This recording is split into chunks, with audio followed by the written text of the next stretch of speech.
Israel Iran युद्ध के बीच बड़ी खबर सामने आ रही है, जहां भारत पर बम गिराने की धमकी दी गई है।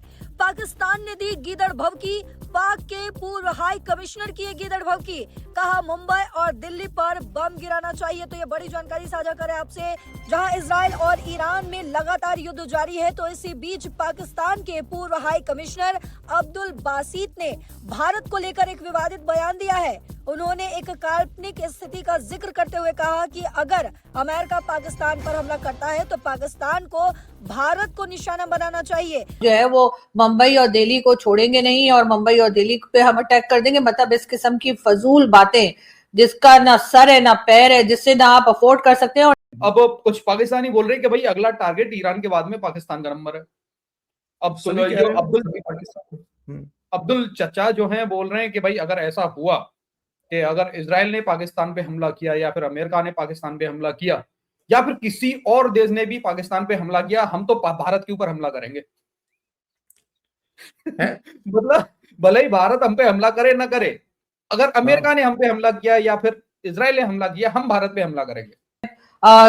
क्लिप जो है मैं आपको दिखाती हूँ। और ये साहब जो हैं जिनका मैं आपसे जिक्र कर रही हूँ, दिया बासित साहब जो हैं, ये बिल्कुल अब्दुल बासित इनका नाम है और आप अक्सर इनको जानते होंगे। और ये पाकिस्तान की तरफ से भारत में हाई कमिश्नर के तौर पे काम कर चुके हैं। जरा इनकी बात सुने। यहीं से आपको मारेंगे जितने भी आप एक मल्टीनेशनल्स हैं, अमेरिकन यहाँ पे काम कर रहे हैं, इसराइली काम कर रहे हैं, जितने भी लोग हैं, हम पहले भी मुजाहिरा पहले भी हम कर चुके हैं। तो फिर यहीं से इंशाल्लाह सारा काम होगा। बिल्कुल हमने तो देखिए और कुछ नहीं करना। हमने तो अगर हमारी रेंज वहां ना भी हुई और अब हम पे कुछ किसी ने बुरी नजर से देखा तो हमने तो बगैर सोचे समझे भारत पे, मुंबई पे अटैक कर देना है, न्यू दिल्ली पे कर देना है। हमने तो छोड़ना नहीं है। सही, हाँ, देखी जाएगी बाद में, जो छोड़ना चाहिए भी नहीं। अगर पाकिस्तान को किसी ने बुरी नजर से देखा, मैली आंख से देखा, ऐसे देखा वैसे देखा, तो हमारे पास कोई दूसरा ऑप्शन नहीं है सिवाय इसके कि हम जो है जी वो भारत पे अटैक कर देंगे और हम भारत पे मुंबई और दिल्ली दोनों को टारगेट करेंगे। इस किस्म की बातें आप ये देखिए कि ये हमारा मेन स्ट्रीम मीडिया है। ये हालत हो गई है इस वक्त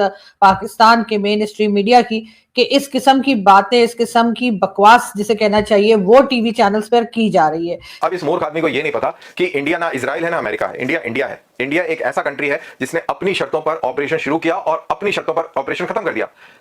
गिने चुने दिनों में और 90 तुले घंटों में पूरी कार्रवाई समाप्त कर दी। ना अमेरिका इस तरीके से कर पा रहा है, ना रशिया कर पा रहा है और ना इजराइल कर पा रहा है। और हम पाकिस्तान को, अगर इनकी गलत फहमी है कि अगर अमेरिका इजराइल उस पर हमला करेंगे तो ये इंडिया पे हमला कर देंगे, बासित जी ऐसा नहीं होने दिया जाएगा। आपको जब सपनों में भी आने लगेगा कि मेरे को ऐसा करना चाहिए, तब तक आप के सपने भी खत्म हो जाएंगे और बहुत कुछ खत्म हो जाएगा, आपको समझ में भी नहीं आएगा। और इंशाल्लाह ऐसा जरूर होगा। और मैं सारे दोस्तों को ये कहता हूं, जब भी कभी मेरे को ये मिलते हैं मित्र लोग, मैं यही कहता हूं कि भाई अल्लाह जो है वो हमारे साथ है। आप देखिए कि अल्लाह काफिरों के साथ खड़ा हुआ है और इन लोगों के साथ में नहीं खड़ा हुआ है। वैसे इन लोगों में, ये जो इस्लामिक वर्ल्ड वाले जो लोग हैं, जो अपने आप को बहुत उम्मा उम्मा और जुमा जुमा करते हैं, इनके साथ नहीं खड़े हुए हैं कोई भी। Afghanistan, Pakistan, Iraq, Iran, Syria, Lebanon, Sudan, Somalia, Libya, आप देखिए कि कहां कहां पे इस इस्लामिक वर्ल्ड के अंदर तबाही मची हुई है। सब एक दूसरे को मार रहे हैं। तो ये क्या बताता है? ये बताता है कि अल्लाह इन लोगों के साथ नहीं है, अल्लाह हमारे साथ है। We Indians have Allah, including our Muslim brothers. आराम से ईद मनाई, खुशी से मनाई, शांति से रह रहे हैं। इतना बड़ा मुल्क है, बिल्कुल पीसफुल है। तो बहरहाल इनको ये गलत फहमी नहीं होनी चाहिए कि इस तरीके के ये सपने लेंगे और वो सपने हम साकार होने देंगे। उससे पहले कि इनको सपना आए और पूरी तरह वो सपना पूरा हो, ये तबाह हो जाएंगे, खत्म हो जाएंगे। बात तो ये कि दिल्ली और मुंबई पे आप अटैक नहीं कर सकते, चाहे भारत आप पे अटैक कर दे तब भी आप जवाब में दिल्ली और मुंबई को टारगेट नहीं कर सकते। ये बात तो सभी जानते हैं। दूसरी तरफ ये कि आप इस किस्म की बातें करके जताना क्या चाह रहे हैं, मतलब जिसे कहते हैं ना हमारे यहाँ के खाली बर्तन शोर ज्यादा मचाता है। हमारे पश्तो में एक कहावत है कि जहां खुजली नहीं हो रही वहां भी खुजार है। तो इनका वही हिसाब किताब है कि जो पठान कहते हैं ना कि जहां खुजली नहीं हो रही वहां भी खुजार है, कि इस वक्त भारत के साथ ऐसा हमारा खुल्लम खुल्ला किसी किस्म का बहुत ज्यादा जैसे क्लैशेस नहीं चल रहे या बॉर्डर के ऊपर जो है वो एकदम अमन है। तो ऐसे में ये उठकर चाह रहे हैं कि भारत की साइड का बॉर्डर जो है वो भी एक्टिव हो जाए ताकि इन लोगों को एक फेस सेविंग मिल जाए। यहाँ पर जो कुछ हो रहा है, जिस तरीके से अफगानिस्तान के साथ लड़ाई चल रही है और अफगानिस्तान की तरफ से जो धमकियां दी जा रही हैं और साथ ही साथ इन्होंने जो एक ठेका लेकर रखा है डोनाल्ड ट्रंप को हर जगह पे वाहवाह करने का और डोनाल्ड ट्रंप के साथ काम करने का, और तो ऐसे में आप अपनी फेस सेविंग के लिए फौरी तौर पर आप जो है वो भारत का नाम और भारत की तरफ इशारे करने शुरू हो जाते हैं।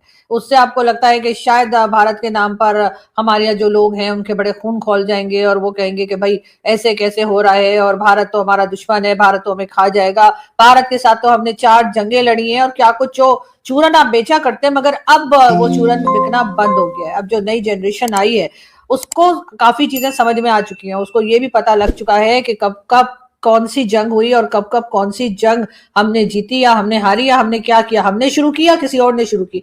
ये तमाम चीजें जो हैं वो अब नई जनरेशन को पता लग गई है। आप चाहे जितना मर्जी पाबंदी लगाइए, जितना मर्जी प्रोपेगेंडा कीजिए, उससे कुछ होने वाला नहीं है। अब यहाँ पर डॉक्टर बासित जो है बात वो कर रहे थे ईरान की, बात वो कर रहे थे इजराइल की और अमेरिका की, और इस बीच में उन्होंने भारत को वैसे ही बीच में घसीट लिया। भाई अगर आप में हिम्मत है तो आप जरा अफगानिस्तान की बात तो करते, आप जरा बलूचिस्तान का हाल तो बताते, आप बताते कि बलूचिस्तान में क्या हो रहा है। लेकिन आप एक तरह से ये प्रोवोक करने वाली बात है कि हम बार बार ये जताने की कोशिश कर रहे हैं कि जी हम जो है भारत पे हमला करने के लिए बिल्कुल तैयार है। यही कहा जाता है कि जी हम तो गजवा हिंद कर देंगे और हम तो ये कर देंगे, हम तो जाकर दिल्ली में लाल किला के ऊपर हम पाकिस्तान का परचम लहरा देंगे।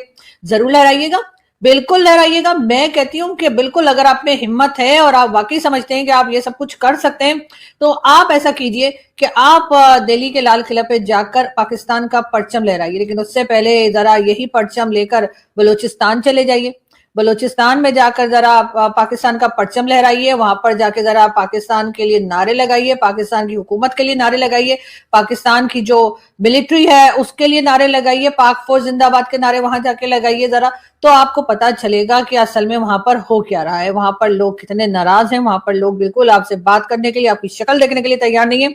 और उसमें कहीं ना कहीं आपकी अपनी गलती ही शामिल है। जिस तरह से आपने वहां बलूचिस्तान के लोगों के साथ सलूक कर रखा है, जिस तरह से आप उनके ऊपर जुल्म करते हैं, उनकी जमीन पे कब्जा करते हैं, उन्हीं क्या से निकलने वाले मिनरल्स को कभी आप चाइना को दे देते हैं, तो कभी आपके जो फील्ड मार्शल साहब हैं या आपका जो प्राइम मिनिस्टर साहब हैं वो बॉक्स लेकर और पहुंच जाते हैं डोनाल्ड ट्रंप के पास उनकी जमीन को, यानी बलूचिस्तान के लोगों की जमीन जो उनकी है। कभी वहां पर आप गवादर पोर्ट पे काम करते हैं तो कभी, और वहां उन चीजों का वहां के आम लोगों को कोई फायदा नहीं होता। वो लोग उसी तरीके से गुर्बत में रह रहे हैं, उनका वही खराब हाल है, उनका ना हेल्थ सिस्टम सही है, ना उनका एजुकेशन सिस्टम के ऊपर कोई काम होता है। और फिर आप कहते हैं कि जी ये तो हमारा हिस्सा है और हम यहाँ पर जो कुछ हो रहा है वो भारत कर रही है। भारत ने आपसे कहा है कि आप जमीन चाइना को दे दें, ये भारत ने आपसे कहा है कि आप वहां से मिनरल्स निकले तो आप जाकर अमेरिकन प्रेसिडेंट के आगे रख दें, ये क्या भारत ने आपसे कहा है कि आप वहां पर उनका जो हाल खराब कर रखा है बलूचिस्तान के लोगों का, कि वहां पर उनकी जमीन को आप जो है किसी दूसरे देश को बेच दें, ये क्या आपसे भारत कह रहा है, या किसी भारतीय ने आपसे कहा है, किसी भारतीय यूट्यूबर ने आपसे कहा है, किसी भारत की गवर्नमेंट ने आपसे कहा है, वहां की आम पब्लिक ने कहा है, कहा किसने है? तो जाहिर है कि आप जब इस किस्म की बोंगियां मारते हैं तो फिर आप पकड़े भी जाते हैं और उसके